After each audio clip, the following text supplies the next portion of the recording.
Hello, James. What are you doing? Aren't you supposed to be in class now? Good morning, teacher. Yeah, but my teacher is late today. I came here to buy something to drink. Oh, I see. Well, I also came here to buy something to eat. I'm in my break. Okay, teacher.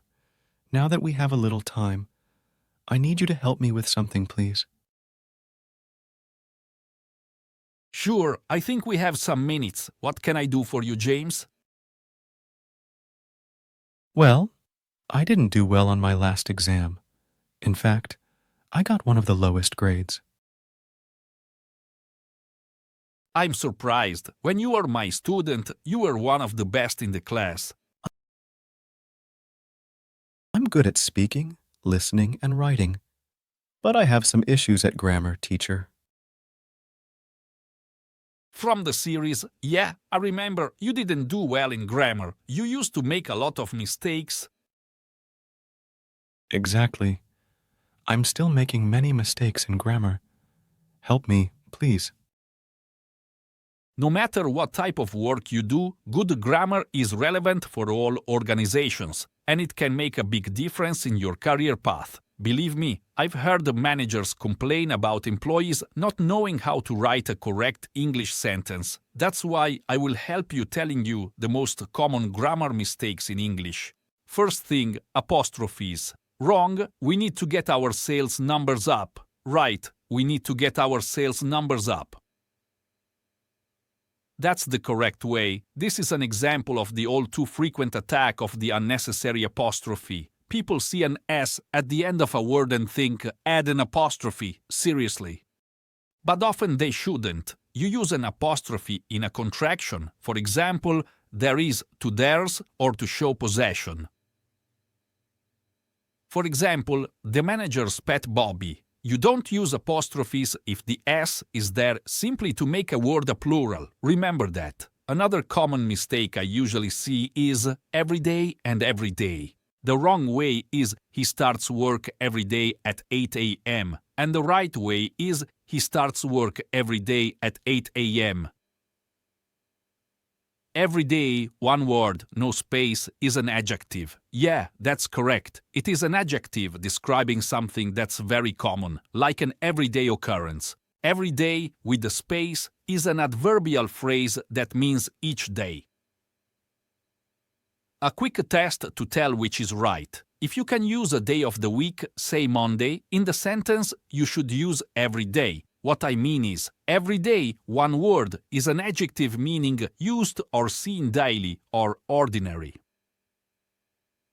One example is, the phone calls were an everyday occurrence. Every day, two words is an adverb phrase meaning daily or every weekday. For example, they go to the coffee shop every day. I hope you understand with these examples. Another common grammar mistake is I and me. That's very common, the wrong way. The marketing manager told Riley and I to talk with her. The general rule, use when it's the subject of a verb. For example, I walk to the store. Use me when the pronoun is the object of the verb or when the verb is doing something to someone or something. For example, the dog followed me to the store. Do you get it? If you do, please, I need you to write some examples on the comments. I will correct them all. Another common mistake I've seen very usually is the difference between it's and its. Wrong. The company just celebrated its 8th year since it went public. The correct way is the company just celebrated its 8th year since it went public. I have seen a lot of people write its when they want to show possession. Seriously. But that's the incorrect usage. The problem is, we normally do use the apostrophe to show ownership. As I told you before, only use it when you're writing a contraction of it is. That said, it's sometimes hard to understand English and all of its weird rules and exceptions. Another grammar mistake, less and fewer. For example, less than 50 people showed up for the presentation. That's incorrect. Fewer than 50 people showed up for the presentation. That's the correct way. Use fewer for numbered, countable things.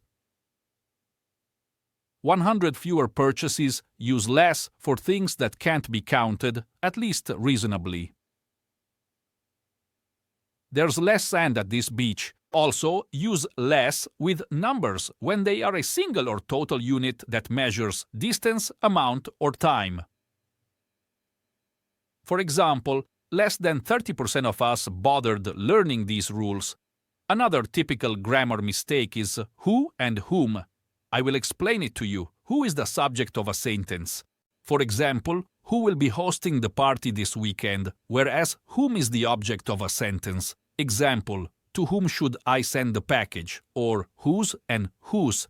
It is very simple. Whose is a contraction of who is. For example, who's ready for the exam on Friday? You see, whose is the possessive form of who, a relative pronoun. For example, whose laptop is this? And another common mistake is each and every. I'm sure you also had this problem. It's not difficult. Each indicates 2 or more items, whereas every indicates 3 or more items. Additionally, each refers to the individual items in a group, while every refers to the group as a whole. For example, each of my children made me a Mother's Day card, and every one of my coworkers is going to the dinner tonight. And we still haven't talked about the difference with between and among, but I have to go now.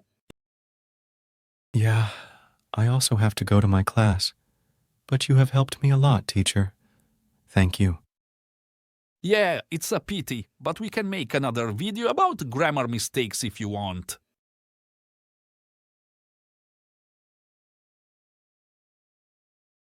Millions of thanks for watching. I hope you like this conversation. Please like, comment, and share this video with your friends, and subscribe this channel for more.